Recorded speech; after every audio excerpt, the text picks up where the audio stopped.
guys, kakatapos ko lang sa work.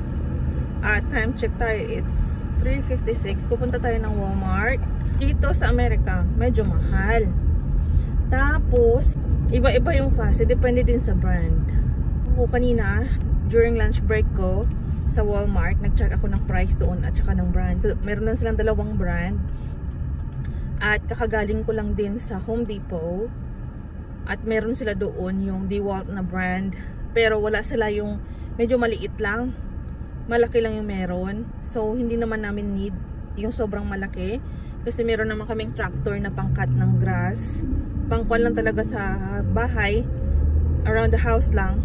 So, ngayon, pupunta ako sa ibang Walmart. Sana makakon ako. Makakita ako doon ng yung para sakto lang sa bahay ba. Kasi yung ginagamit ko na weed eater, yung lawnmower na hand lawnmower ba.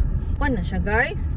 Sobrang sakit sa kamay yung vibration. Hanggang ngayon, iniinda ko pa rin yung vibration sa kuan ko, sa kamay ko. Kaya sabi ko, hindi ko nagagamitin yun.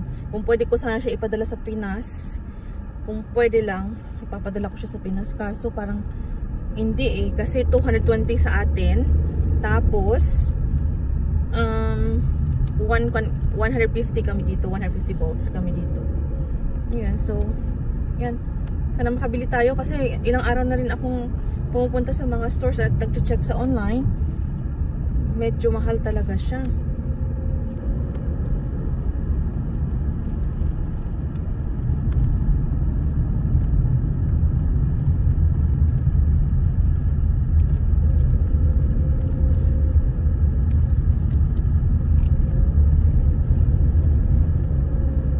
Na ako sa Walmart guys. Ito yung kukunin natin. Yan siya. Hyper tough lang. Tsaka yard machine yung meron.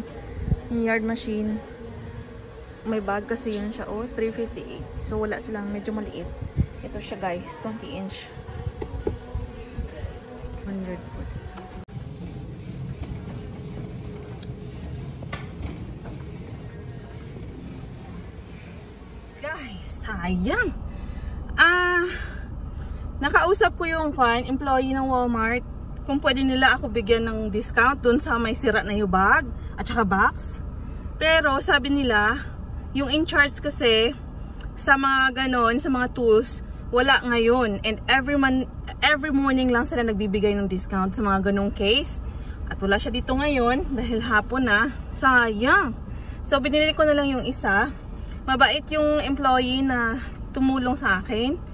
At napagkamalan pa akong worker dito sa Walmart kasi nung pag-check out namin, sabi niya, oh, did you go over there? No. Sabi ko, hindi ako nag-work dito, bumili ako.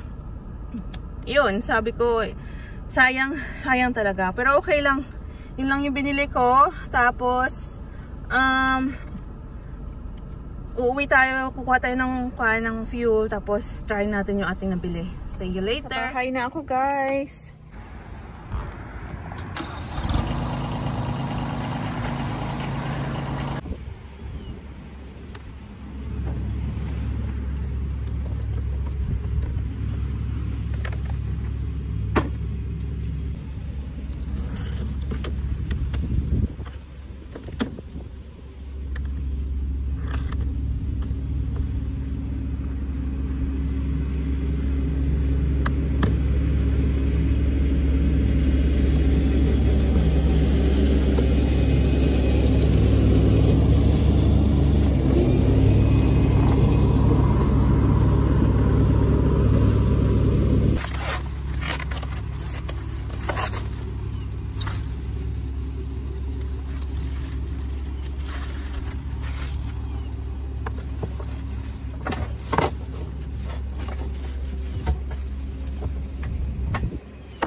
With the handle, screws, tag,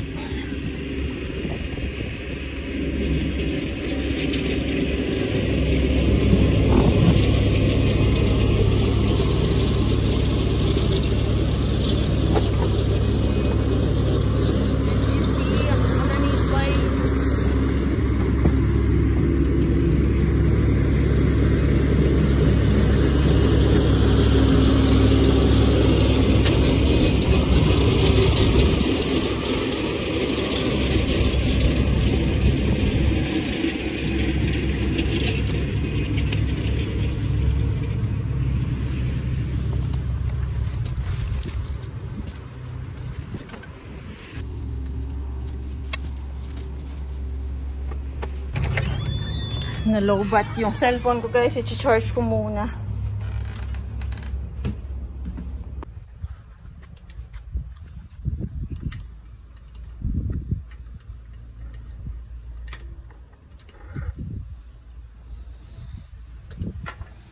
Here's oil.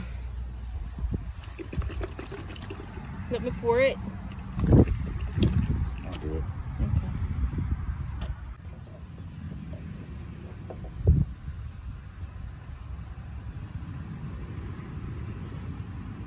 Is it coming out? Am I spilling any? Not yet.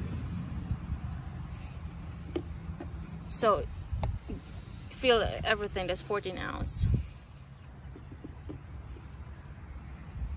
Oh shit. That's why you want to get a funnel sometimes. We got the funnel inside the house. Want me to get it for you?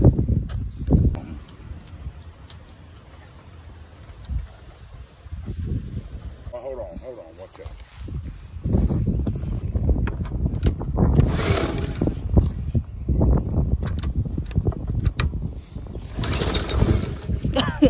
More force.